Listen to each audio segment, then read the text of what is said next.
কিছুই ভুলতে পারবো না, ওনার কোনো স্মৃতি।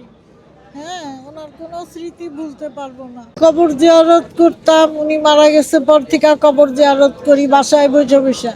আমার মন আর মানতে ছিল না। আমি আজকে বলছি আমার বোনরে, আমার মেয়েরে, আমার ওইখানে নিয়ে চলো, ওইখানে নিয়ে চলো। আমি আর পারতেছি না, আর পারতেছি না। 2 রাকাত নফল নামাজও ওনার জন্য পড়তাম, ঘুম থেকে উঠা ওনার জন্য দোয়া পড়তাম আমি। অনেক খারাপ, শুধু আমারই না, আমার এলাকায় সমস্ত মহিলারা দোয়া পড়তেছে, কান্নাকাটি করতেছে, দোয়া পড়তেছে, বলছে ওনার মতো মানুষ হব না।